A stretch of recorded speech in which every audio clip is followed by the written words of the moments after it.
Today I'm sharing with you 3 sweet tooth hacks that really helped change my life and hopefully can help you do the same. If you're new here, my name is Jesse Rosenthal. I'm an online fitness coach and 10-year personal trainer based in New York. And if you end up liking the video, consider subscribing to my channel because I make new videos just like this every single week. One of the absolute biggest obstacles for me in my own fitness journey was that I had a massive sweet tooth growing up and even up until a few years ago. I literally used to eat ice cream every single night of the week, 7 days a week. And for me, it was more a control thing. I couldn't just have 1 or 2 servings of ice cream. It had to be like a whole pint of ice cream. And I couldn't just have 1 or 2 cookies and be satisfied with that. I literally had to have 6 or 7 or 8 cookies. So basically, I just had absolutely zero control. But gradually, over the last 5 or 6 years, I've regained pretty much all of that control over sweets. And I'm still able to enjoy some of these treats from time to time as well. What I do now is I'm able to limit the desserts I have to just once or twice per week. And when I do have them, I can successfully keep it to just 1 serving or 2 servings. And the truth is that 1 or 2 servings of anything isn't going to hurt your fitness or your health or your physique. So let's get into it. 3 sweet tooth hacks that helped me that hopefully can help you as well. Number 1 is plan to include 1 treat into your daily calories. That's the beauty of tracking your food. It allows you to include pretty much any foods you want to eat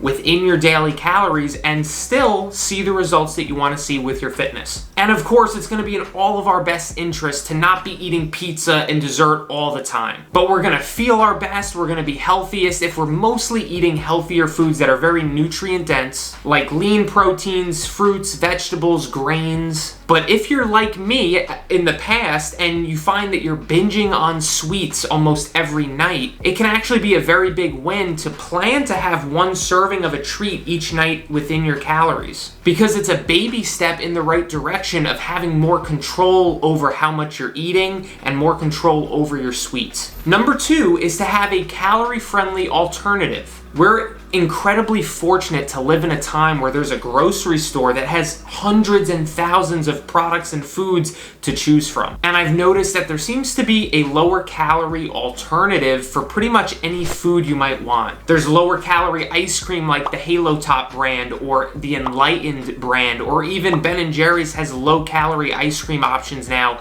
I had a Fairlife lower calorie ice cream the other day. It was a pint of Fairlife ice cream. It was really good. There's protein bars that are kind of similar to candy bars. There's like protein-based donuts. There's lower calorie cookies and alternatives that taste similar and can really satisfy that craving you might be having, but aren't as calorie dense. And that's why this can be such a powerful tip to add in, because you can satisfy that craving without going overboard on calories or sugar. And number 3 is to just straight up don't keep junk food in the house. Now, if you know me at all or you've seen any of my other videos, you know that I'm all for flexible eating and for eating anything in moderation. I want you to be able to have some ice cream. I want you to be able to pick up a donut from time to time. I want you to be able to go out to eat and get the things that you want to get. But if you currently have no control over your eating, this can really be a problem. And if you find yourself mindlessly eating out of a family bag of chips or tons of candy or M&Ms or any of these other foods where it's really easy to eat 2, 3, 4, 5 servings of it, it's often going to be best just to not keep that stuff in the house for now until you get it under control. Because what I've learned is when you're strolling through the grocery store, if you're picking up Reese's and candy and chips and